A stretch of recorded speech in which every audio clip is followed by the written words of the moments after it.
Hello everyone and ये है हमारा पहला स्टोरी टाइम वीडियो। एंड आज मैं तुम्हें बताऊंगा कि मेरे केमिस्ट्री के वाइवा वाले दिन क्या हुआ था। पहले मैं तुम्हें समझा देता हूँ कि केमिस्ट्री के प्रैक्टिकल्स और वाइवास होते कैसे हैं। ऑफ कोर्स तुम पीसीएम पीसीबी वाले हो तो तुम्हें समझाने की ज़रूरत नहीं है, but in case you don't know मैं बता देता हूँ। उस दिन केमिस्ट्री लैब में एक्सटर्नल को बिठाला गया था। एक्सटर्नल के आने से पहले ही हमारा प्रैक्टिकल चालू हो गया था। मैम ने कुछ रैंडम स्टूडेंट्स को उठाया था जो कि अच्छे से टाइट्रेशन परफॉर्म कर सकते थे एंड हम लोगों ने टाइट्रेशन परफॉर्म किया। अच्छा लगता है ना, टाइट्रेशन पहले ही परफॉर्म कर दो, एक्सटर्नल के सामने वाला प्रेशर नहीं होगा। अब सुनो आगे क्या हुआ। एक्सटर्नल बैठा था केमिस्ट्री लैब में, बैठी थी केमिस्ट्री लैब में एंड हम लोगों को बिठाला गया था दूसरे रूम में। अब उस रूम में बैठ के आप क्या कर रहे थे? आपको कहा जाता है कि आपने जो टेस्ट परफॉर्म किए वो लिखिए। टाइट्रेशन तो मैंडेटरी है कि हर किसी को लिखना है। एंड देन सपोज 10 सॉल्ट में से कोई भी एक रैंडम सॉल्ट आपको मिलता था, उस सॉल्ट के बारे में आपको लिखना होता था, मतलब पूरा एक्सपेरिमेंट लिखना होता था। एंड एक फंक्शनल ग्रुप, 3 चीजें हो गई, ये आपको लिखनी है। अब मुझे टेंशन नहीं है। ऐसा क्यों?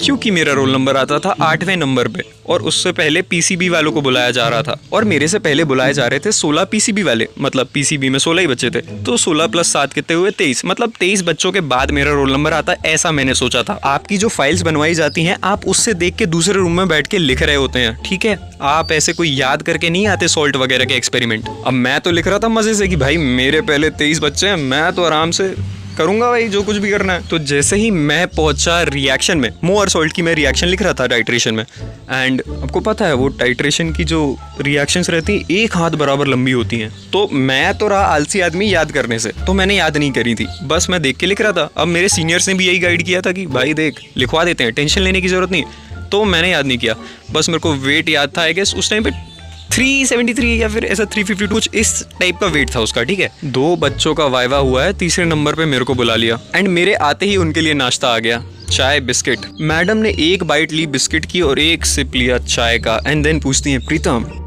What's the formula of more salt? अब तुम्हें भी पता है, मुझे भी पता है, मैंने बगल वाले रूम में बैठ के फाइल से देख के लिखा है। अब मुझे याद नहीं है, मुझे भी पता है, लेकिन there is a smart move. मैंने बहुत सारे वीडियोस देख रखे हैं कि इंटरव्यू में कैसे मना करें अगर आपको कोई चीज नहीं आती तो मैंने एकदम प्रोफेशनल की तरह बोला, sorry ma'am I can't recall it right now. लगा ना कितना स्मार्ट मूव है ना? मुझे भी लगा था, जब तक उन मैम ने एक और बाइट नहीं ली बिस्किट की और एक और चुस्की नहीं पी चाय की। एंड देन मैम बोलती हैं, प्रीतम आपने तो यहाँ पूरा रिएक्शन लिख रखा है। मेरा दिमाग काम करना बंद कर गया। तुम्हें एक चैलेंज देता हूँ, इस सवाल का घटिया से घटिया जवाब दो।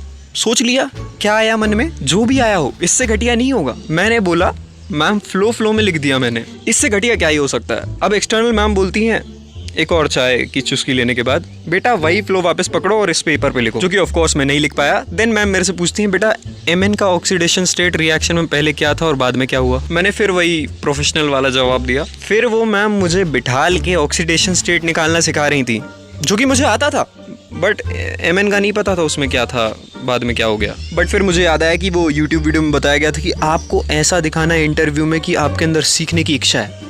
तो मैंने कहा ठीक है मैम सिखा दो। देन मैम ने मेरे से पूछा, बेटा आपको कौन सा सॉल्ट मिला था? मैंने कहा मैम लेड एसीटेट।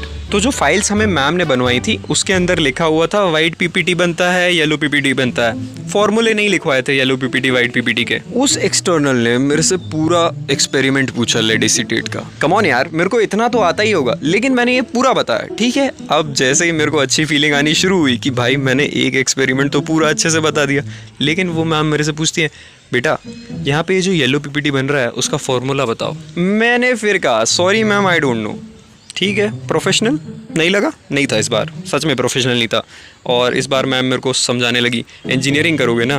कहा हाँ मैम। फिर मैम ने मुझे वाइट पीपीटी येलो पीपीटी वगैरह की बारे में बताया, क्या बनता है क्या होता है। मैम मेरे से पूछती है एक आखिरी सवाल, तुमने कोई फंक्शनल ग्रुप परफॉर्म किया है? मैंने नहीं किया था लकीली, वो मेरे से वो भी पूछ लेती। और इस तरह जलील होने के बाद मैं वापस दूसरे रूम में गया एंड अपना बाकी का काम लिखने लगा। तुम मानोगे नहीं, सबसे लंबा वाइवा गया था मेरा। मेरे वाइवा के बीच में 16 बच्चों ने टाइट्रेशन कंप्लीट कर दिया, 8 बच्चे अपना सॉल्ट का टेस्ट देने आ गए और मैं भूखा पेट अपना वाइवा दे रहा हूँ एक्सटर्नल को चाय बिस्किट खाते हुए देख।